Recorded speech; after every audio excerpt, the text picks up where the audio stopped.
Bonjour à tous et bienvenue dans cette toute nouvelle vidéo aujourd'hui consacrée au flop de l'année 2025. Alors cette vidéo va être un petit peu spéciale, un petit peu chill aussi, on va pas se mentir, puisqu'on va aller en fait finalement dans les pires films de l'année. Est-ce qu'on peut appeler ça pire film? Alors pour les premières places, évidemment que c'est les pires films, mais en tout cas vous allez voir que dans ce flop de l'année 2025, il y a aussi les déceptions. Il n'y a pas que les films pourris, c'est-à-dire que si jamais vous avez l'œil curieux, vous pouvez aussi faire votre propre avis, évidemment. Alors il s'agit d'un flop 10, mais cependant je vais commencer par quelques mentions honorables, dirons-nous, puisque les deux films dont je vais vous parler dans un premier temps avant ce flop 2025, il s'agit de films qui étaient vraiment pas loin d'être dans ce flop, et pour moi aussi ils étaient parfois une incompréhension des critiques qu'on pouvait avoir sur ce genre de film. Alors on va commencer avec la mention honorable de Une bataille après l'autre. Tu sais ce qu'est la liberté? L'absence de peur. Dans le genre, Tom Cruise. Oui, je sais, ce film fait partie de la plupart des tops de l'année de certains critiques, ciné, voire même peut-être de la presse. Alors pour ma part, quand je suis allé voir au cinéma, j'avais un petit peu peur d'y aller. J'ai repoussé d'ailleurs ma séance. Parce que le réalisateur avait fait Licorice Pizza. Et Licorice Pizza, je sais pas si vous vous en souvenez, mais c'était aussi le même engouement en disant que c'était le film de l'année alors qu'on était en janvier ou quelque chose comme ça. Et Licorice Pizza, je suis passé un petit peu inerte face à ce cinéma. Pourtant, j'aime beaucoup le réalisateur, il a fait de très bons films. La problématique que c'est que j'ai pas aimé ses derniers films. Il faut remonter un petit peu loin pour avoir de très bons films de sa part. Mais du coup, j'ai vu que le casting était plutôt bon. Sean Penn, Leonardo DiCaprio, il y avait de quoi aussi intriguer. La problématique que j'avais, c'est que le film durait un petit peu longtemps. Alors, rien contre les films longs, hein, évidemment. Il y a beaucoup de films que j'ai adorés qui sont très longs, donc c'est pas le problème. C'est que si jamais ça ne m'intéressait pas, j'allais vraiment m'ennuyer pendant mon visionnage. Et ça a été le cas. Ça a été le cas pour justement Une bataille après l'autre, que tout le monde considérait comme le film de l'année. Ou qu'il considère d'ailleurs toujours comme le film de l'année. Je suis prêt à reconnaître cependant les côtés positifs du film, notamment déjà les acteurs qui jouent tous très bien, et notamment l'actrice principale qui est vraiment une découverte pour moi. Leonardo DiCaprio est toujours impeccable, je vais pas vous mentir, c'est toujours un acteur confirmé. Et également Sean Penn que j'ai beaucoup aimé aussi dedans. Pas son personnage évidemment, vous comprendrez pourquoi. Et j'ai beaucoup aimé aussi la fameuse course-poursuite finale, qui ne manquait pas d'ingéniosité et question mise en scène. Je suis prêt à reconnaître justement ces points positifs, mais malheureusement c'est tout ce que je retiens de ce film. Vous allez me dire c'est déjà pas mal, et c'est peut-être pour ça qu'il est pas dans le flop 10 on va dire. Mais pour tout vous dire, je me suis carrément ennuyé pendant le film. Le sujet peut être intéressant, c'est vrai, surtout dans une Amérique trumpiste, mais globalement je trouvais qu'il le racontait pas très bien. Notamment tout le sujet sur les suprémacistes blancs, qui était largement meilleur par exemple sur un film qui est sorti je crois cette année avec Jude Law et Nicolas Hoult. Mais je trouve que le sujet était pas si extraordinaire que ça, ou en tout cas pas si bien mis en scène que ça. Mis à part la scène de course-poursuite comme je l'ai dit. Non, je me suis ennuyé dans tout le film, je trouvais que l'histoire était pas si intéressante que ça. Les acteurs sont très bons comme je disais, et c'est pas si fun que ça à regarder. Pourtant la bande-annonce suggère un Benicio del Toro assez drôle, mais très peu de présence à l'écran, ce qui fait que on l'oublie assez vite. D'ailleurs, le film est un peu oubliable, il faut l'avouer. Alors le film n'a pas rencontré le succès escompté, évidemment en salle, alors que pourtant la presse était unanime envers ce film. Donc je me consolais un petit peu en me disant que finalement les gens ne sont pas allés le voir non plus. Peut-être que j'ai loupé des choses, jetez-y un coup d'œil, en tout cas faites votre propre avis encore une fois. Dites-moi ce que j'ai loupé parce que je ne comprends pas. Et une autre mention honorable, c'est celle d'Eddington de Ari Aster. Vous n'êtes pas une coïncidence. Nous ne sommes Pas des coïncidences. Qu'est-ce qui se passe ici?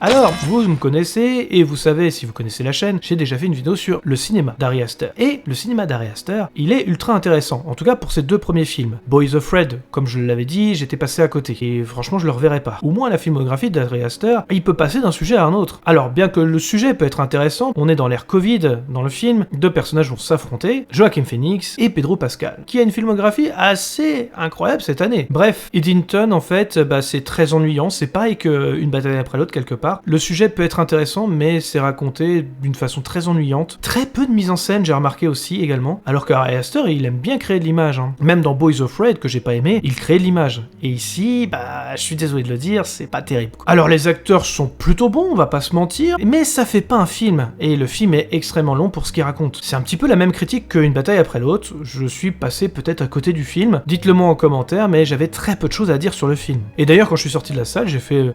C'était ma réaction. Et là maintenant, on va passer au flop 10 les amis. Ouais. Numéro 10.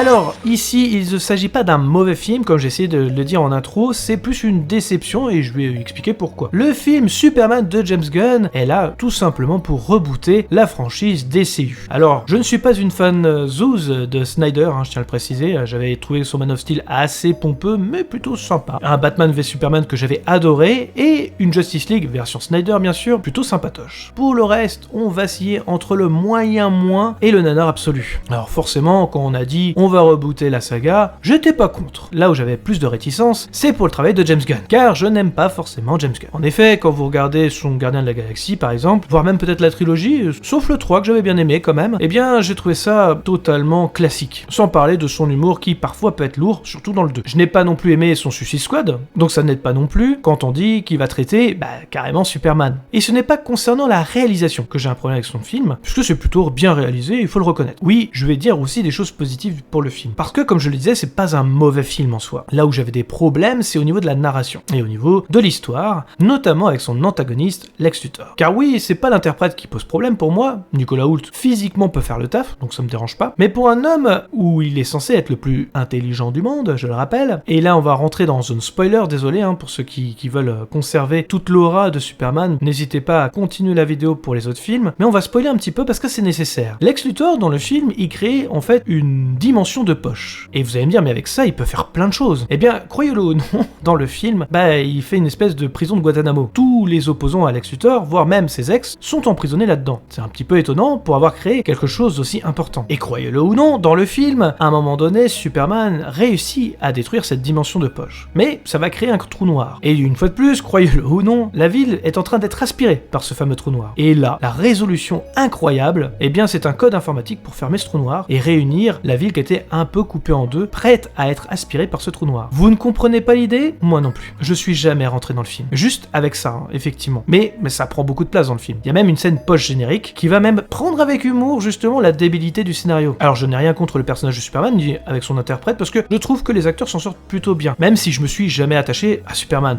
Ou même à Lois d'ailleurs. D'ailleurs, à aucun d'entre eux à part les parents, Jonathan et Martha Kent, qu'on voit très peu à l'écran. Si, j'avais un petit peu peur aussi d'une chose dans les bandes annonces, je dois bien l'avouer, c'était Crypto. Mais finalement, Crypto, ça ne gâche pas le visionnage. Mais c'est vrai que traiter Superman en loser magnifique, j'y arrive pas. En plus du scénario très bancal. Cependant, ce que j'ai aimé dans le film, c'est le côté good vibe. On va pas se mentir, Superman, quand vous finissez le film, vous pouvez effectivement avoir le petit sourire à la bouche, c'est pas très dérangeant. Et c'est pas un film non plus qui est très dangereux, ou bien au contraire, je trouve que le film a des bons messages finalement. Donc c'est pour ça que je ne peux pas le détester totalement en vérité. Mais je n'aime pas le film. Je n'aime pas le film. Je suis jamais rentré dedans. Parce qu'il n'y a pas que le scénario finalement qui peut pêcher. L'humour aussi peut être dérangeant parfois. Je n'ai pas vraiment rigolé finalement. C'est censé être l'humour, je sais, mais passé inerte sur le film. Comme je disais, ce n'est pas non plus la réalisation, c'est plutôt joli, on va pas se mentir, c'est très coloré, mais voilà, la narration ne fonctionne pas sur moi. Je suis jamais rentré dans le film, et d'autres diront, mais aussi, ça fait très comics, c'est très coloré, l'humour fonctionne bien. Oui, comme dans Batman Forever. Mais Batman Forever, c'est pas forcément un bon film, c'est très coloré, il y a beaucoup d'humour, il y a beaucoup de jeux de mots d'ailleurs, tout comme Batman et Robin d'ailleurs, mais ça fait pas forcément un bon film. Et je trouve que, justement, le scénario,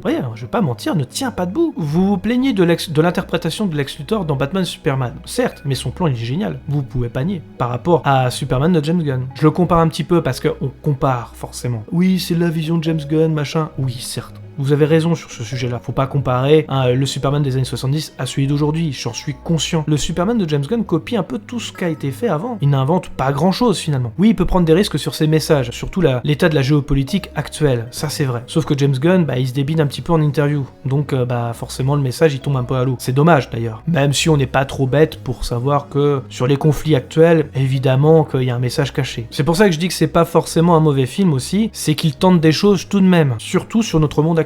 Mais pour une première pierre à l'édifice, c'est compliqué pour moi de rentrer dedans. Je m'attache à aucun personnage, je trouve que parfois ils sont même détestables. Superman par exemple, il y a des scènes où je ne l'aime pas du tout. Il y a une interview avec Lois Lane, vous savez de quelle scène je parle, c'est extraordinaire, je trouve qu'il est détestable, on dirait un enfant, clairement. Et parfois il y a des scènes qui fonctionnent, notamment avec les parents. Ça me rappelle un petit peu The Batman, où justement les parents sont un peu reniés pour être quelqu'un d'autre que ses parents. Donc je trouve ça intéressant aussi, le petit parallèle entre Superman et Batman. Je me suis même dit s'ils allaient pas réunir les deux, tellement c'était similaire en fait finalement. Ils l'ont pas fait et heureusement, pour moi The Batman n'est pas dans le même univers que celui de Gunn et tant mieux. Et j'ai adoré la dernière scène de Superman où justement c'est ses parents adoptifs qui priment et qu'il voit justement l'héritage, son véritable héritage, et ça pour le coup je trouve que ça fonctionne. Ça fonctionne un peu à la Gardien de la Galaxie 3 par exemple. C'est le genre d'émotion qu'on a le droit d'attendre d'un Superman. La problématique c'est que c'est que des petites scènes comme ça, par-ci par-là qui fonctionnent, mais sur le long métrage entier, j'ai trouvé que c'était attendu, qu'il n'y avait pas vraiment de surprise, et que finalement ce Superman c'est un globi-boulga de tout ce qu'on a vu avant. Voilà pour le numéro 10, Superman, pourquoi j'ai été déçu du film et pourquoi je suis jamais rentré dedans. Je comprends qu'il y en a qui aiment bien, notamment si vous êtes très jeune, je trouve que c'est un film qui peut fonctionner pour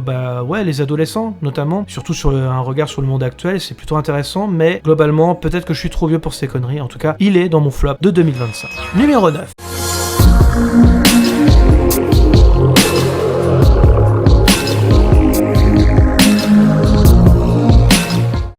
Eh ouais, les mange-merde, je suis toujours là.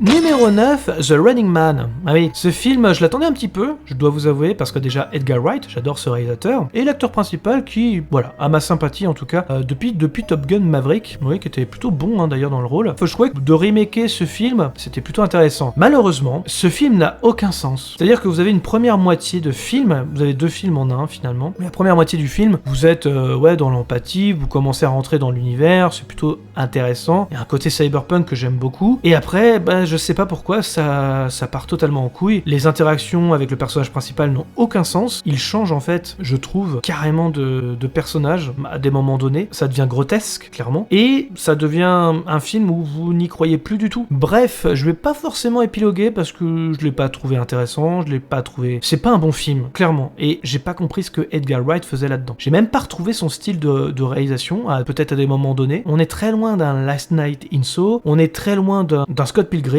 clairement. Je pense que c'est un film qui est totalement oubliable et qui n'apporte rien face à un Battle Royale autre. Même les Hunger Games sont largement meilleurs. Donc non, c'est dommage parce qu'on avait cette froideur, ce côté un peu sombre qui pouvait être pas mal, mais gâché par un humour où tu décroches même pas un sourire. C'est nul, tout simplement. Là, pour le coup, c'est un mauvais film. C'est à la fois une déception et un mauvais film, pour le coup. Donc voilà, pour The Running Man. Et on va passer au numéro 8 de ce flop.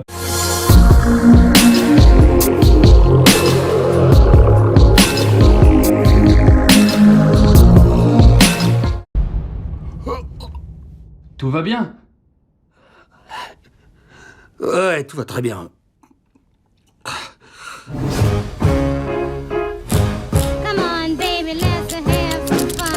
Numéro 8, The Monkey. Alors The Monkey, c'était un film d'horreur de début d'année, je pense que pas beaucoup de gens l'ont vu, clairement, mais la bande-annonce était efficace, donc je suis allé le voir en étant motivé par ce film, et force est de constater que c'était nanardesque quand même. Alors vous pouvez le voir en mode détente avec des potes et rigoler un bon coup, mais même ça, je pense que vous pouvez vous ennuyer. Bref, The Monkey, ça va pas rester dans les annales, et tant mieux, je vais pas forcément non plus aller dans le détail pour celui-là, parce que...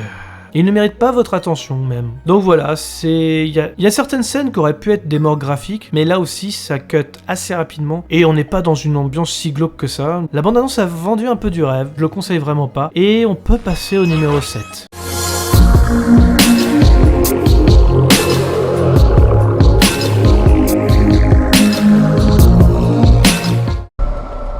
Tu veux marcher avec moi ? Oui, je veux bien, Pete. Les garçons, vous êtes la réponse. La longue marche est la réponse. Numéro 7, Marche ou crève. Alors ce film, c'est une énième adaptation de Stephen King pour cette année 2025. Je crois qu'il y avait The Institute, Welcome to Derry sur HBO aussi. Ah oui, Life of Chuck évidemment, dont il a été adapté cette année également. Donc 2025, c'est une très bonne année pour Stephen King. Mais en allant voir ce film, je m'attendais à quelque chose d'un peu plus intéressant. La bande-annonce suggère effectivement une longue marche au niveau des individus. Donc on se dit, ils vont pas marcher sur la totalité de la durée du film quand même. Eh bien si, mais c'est pas ça qui me dérangeait. Ce qui me dérangeait, c'est qu'on a très peu de contexte sur justement justement cette fameuse marche. Alors on te l'explique un petit peu, parce qu'il y a des dialogues explicatifs, mais on te le montre vraiment pas. Il pourrait être dans la suggestion, mais même là c'est pas suggéré du tout. On t'explique juste, et c'est dû à un problème économique. Alors je suis resté un peu bouche bée, parce qu'il donne une certaine somme d'argent au vainqueur de cette marche, ce qui paraît incohérent s'il y a vraiment une crise économique, même s'il le donne qu'à une seule personne. Donc j'étais un petit peu circonspect par justement la teneur du film. Ça, pour moi ça fonctionnait pas. Je m'attachais à très peu de personnages parce que je savais que justement il ne peut en rester qu'un. Alors on peut s'attacher au trio du film, évidemment. Surtout que on a de bons acteurs quand même en face. Et d'ailleurs, la plupart jouent plutôt bien. Sauf peut-être Mark Hamill qui cabotine un petit peu en général, mais c'est peut-être que moi. Bref, ce film est très court mais à la fois long au niveau du ressenti. J'ai trouvé ça chiant et j'ai trouvé la fin un peu hasardeuse. On aurait pu avoir un film qui n'énonce, et finalement il n'en est rien. On en ressort juste en disant, bof. Pas sûr que les gens le revoient avec nostalgie ce film. Bref, c'est pas vraiment un film marquant, alors que c'est l'œuvre de Stephen King qui l'a vraiment propulsé au rang des grands auteurs. Et l'adaptation aurait pu être adaptée à ce monde d'aujourd'hui. Et il n'en est rien. On prend très peu de risques justement sur la politique qui aurait été très intéressante dans le film, voire même rythmer carrément le film entier. Dommage que l'absence de contexte, voire très peu de contexte, fasse un film aussi pauvre que celui-là. Et on va passer au numéro 6.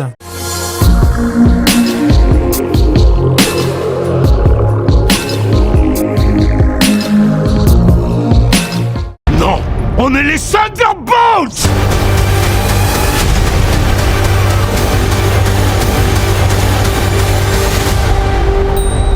Numéro 6, Thunderbolt. Alors Thunderbolt a été vraiment surcoté cette année. Ce n'est pas non plus un mauvais film, c'est un film qui ressemble à tous les Marvel que vous aurez eu avant. Même structure narrative, je suis désolé de le dire, il y en a plein qui survendaient le film en disant « Ah, enfin un film noir Marvel », qui est le contraire finalement de DC où on dit « Enfin des couleurs et de l'humour ». Faudrait savoir ce que vous voulez, vous, fans de comics. Et non, c'est pas vraiment un film où c'est si sombre que ça. Alors oui, on va parler de dépression, ça c'est plutôt le côté fort du film. Après, niveau action et niveau mise en scène, c'est le niveau 0, je suis désolé de le dire. Les personnages sont pas forcément attachants, même si c'est des très bons acteurs, encore une fois, et on n'avance pas forcément dans le MCU depuis fort longtemps, et c'est pas celui-là qui va le faire. Car oui, c'est bien ça le problème du MCU, c'est qu'on fait vachement de surplace, sans forcément avancer sur le fil rouge, qui relie l'ensemble des films. Les dernières phases du MCU, c'est faire des films pour faire des films. C'est globalement, j'avais l'impression que c'était fait par une IA, tellement la structure narrative, c'est pareil que les autres, quoi. Comme je disais, seul point fort, on va dire, du film, c'est de parler de dépression. Même là, c'est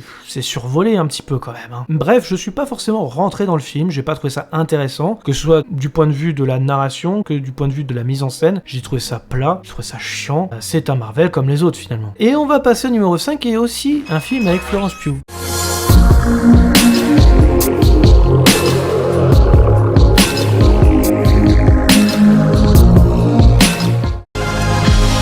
Je te regardais, toi.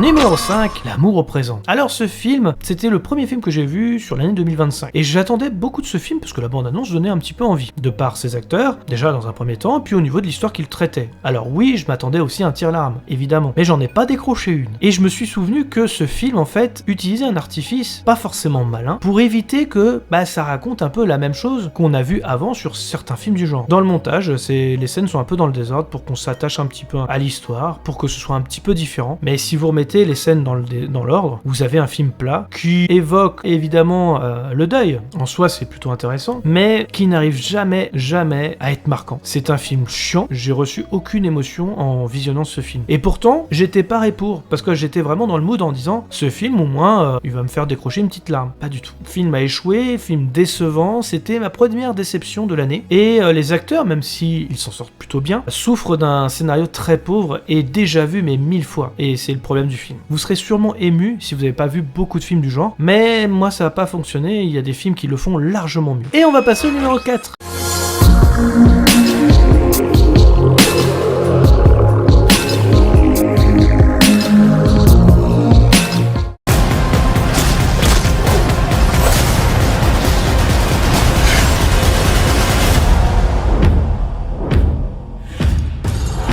On n'est peut-être pas les seuls à chasser. Numéro 4, Predator Badlands. Alors ce film est dans les flops parce que c'est un film plutôt nul à chier en fait. Je vais être honnête, alors c'est mon ressenti encore une fois, si vous avez aimé le film, grand bien vous fasse, c'est tant mieux pour vous. Je peux lui concéder quelque chose, c'est que au moins c'est un film Predator qui ne ressemble à aucun autre. Au moins il a cette originalité là. C'est juste que en fait je me suis ennuyé pendant tout le film. Au point où j'avais un fan de Terminator à côté de moi qui s'est lui-même endormi. On sait exactement comment ça va se passer. En fait, même s'il a l'originalité de ne pas avoir été fait comme un film Predator lambda, comme les autres avant, ce film, même s'il a été fait d'une façon différente, puisque c'est un film Predator qu'on n'a jamais vu avant, il utilise une structure narrative très très classique des films d'action, aventure, qu'on a déjà vu 1000 fois. Et on sait exactement ce qui va se passer à l'avance. Il n'y a aucune surprise dans ce film. Allez, peut-être la faune et la flore, qui peut être ou moins intéressante. Je vais être honnête, c'est très Disney. Je comprends pas ce film. C'est un film Predator qui n'en est pas réellement un. Ça aurait été une autre créature, ça aurait été un film sympa, moyen. Mais là, on parle de Predator. J'aime beaucoup le réalisateur parce qu'il avait fait Prey et un film d'animation dont on va parler plus tard. Spoiler alert, il est dans les tops. Il y a 2 films du réalisateur qui sont à la fois dans les flops et les tops et du même univers. Comme quoi. J'aime beaucoup le travail d'Elle Fanning sur le personnage de l'androïde. J'aime beaucoup la planète, mais l'histoire m'a ennuyé au point où j'aurais pu aussi m'endormir dans le film. Mention spéciale à la scène finale qui est également une bouillasse numérique totalement illisible où même parfois je ne savais pas ce qui se passait. Je n'ai pas aimé ce film, je ne pense pas que je le reverrai. Il fait partie à la fois des déceptions et aussi pour moi de mauvais films. Je comprends qu'on puisse aimer ce genre, mais moi ça fonctionne pas sur moi. Et on va passer au 3e.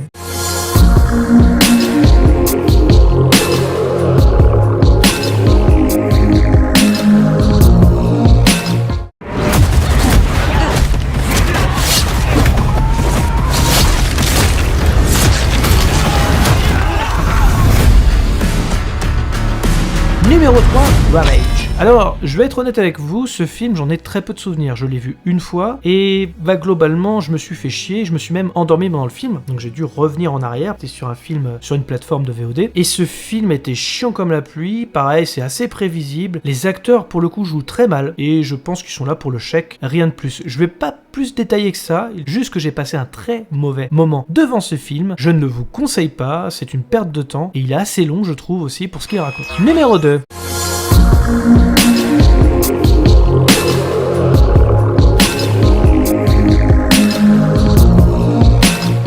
Tout le monde me connaît. Alors comme ça, on est tous morts? La honte. Numéro 2, Mac Walter. Ce film, pareil, c'est un film de plateforme. Je m'attendais quand même au moins un peu d'absurde, plutôt bien écrit, et là aussi j'ai été déçu, et c'est ultra chiant, lourd, et très mal écrit pour le coup, et en fait, j'ai pas eu ce que je voulais dans ce film. Je voulais un film français absurde, et je croyais l'avoir. Certaines blagues ne fonctionnent pas, c'est pas drôle, c'est chiant, ça fait partie, je crois, des flops de beaucoup de monde. Je pense qu'il a sa place quand même là-dessus, et je suis passé totalement à côté du film. Vraiment, honnêtement, en premier degré, j'ai pas ri une seule fois, je me suis ennuyé, j'étais prêt à faire autre chose pendant le film, tellement je m'ennuyais, et je l'ai pas fait parce que je le fais jamais quand je regarde un film, mais j'avoue que j'ai été tenté plusieurs fois de faire une tournée de linge ou de me faire à manger en même temps, tellement c'était chiant. L'humour ne fonctionne pas, la mise en scène est nulle, ça aurait pu être intéressant parce que on manque cruellement de films absurdes justement en France, c'était l'occasion de le faire, et c'est passé à côté. Numéro 1 de ce flop, et c'est parti.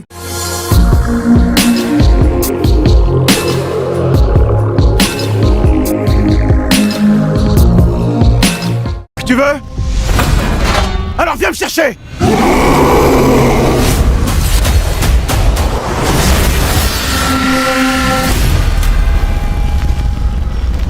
Numéro 1 de ce flop, évidemment, c'est un Marvel, comme d'habitude, ou presque comme d'habitude. Captain America 4, on va l'appeler comme ça. C'est un film, alors, vous allez me dire, bah oui, Thunderbolts est aussi sur une même trame narrative, mais là, en fait, ce film a le chic d'être à la fois dans la timeline du MCU. C'est un film qui n'apporte rien, encore une fois, à l'univers. Vous noterez qu'il n'y a pas les 4 Fantastiques dedans, parce que je trouve qu'au moins, on avance un peu sur le sujet, dans les 4 Fantastiques. Mais là, de celui-là, il n'apporte rien. C'est un film qui est écrit, je pense, par une IA. Je vais être honnête, c'est un film qui régurgite beaucoup de ce qu'on a déjà vu avant, qui n'apporte rien au personnage. Le personnage n'évolue jamais. C'est un film qui a dépensé beaucoup d'argent pour pas grand-chose, et je crois qu'il a fait un flop en plus. L'antagoniste est aux fraises, contrairement à Thunderbolts, où au moins, l'antagoniste, il a au moins quelque chose à raconter. Harrison Ford l'a pas du tout, enfin, c'est nul. C'est nul, tout simplement nul et ennuyant. Les acteurs sont pas forcément bons non plus. Tu sens que parfois, ils interagissaient pas ensemble, et même les scènes post-génériques, encore une fois, n'apportent rien à l'univers. C'est normal que le le MCU décline de plus en plus. On espère vraiment, moi j'espère tout de même que le MCU va avoir de nouvelles couleurs avec Avengers Doomsday, mais j'y crois plus trop vraiment en fait. Je trouve que ça cabotine de ouf, et on va avoir plus des films maintenant à caméo qu'autre chose, et c'est bien dommage. De l'incroyable Hulk avec Iron Man jusqu'au Infinity War, j'avais au moins quelques bons films, au moins dans l'univers du MCU. J'avais au moins quelque chose à manger, et là aujourd'hui je me désintéresse totalement de la saga, et ce film en fait partie. C'est pour ça que c'est pour moi le pire film de l'année 2025. Alors je tiens à préciser aussi dans cette vidéo, c'est des films où j'ai été jusqu'au bout. Il y a des films où j'ai arrêté le visionnage, il y a des films parfois j'ai arrêté le visionnage parce que ça m'intéressait pas. Voilà, c'est tout pour les flops de 2025. J'espère que ça vous aura plu. N'hésitez pas aussi à mettre le vôtre en commentaire, je serais ravi d'en débattre avec vous. Je sais qu'il y a des films qui seront beaucoup dans les tops et qui se sont retrouvés moi dans mes flops, mais encore une fois il s'agit d'un flop personnel, je le rappelle, donc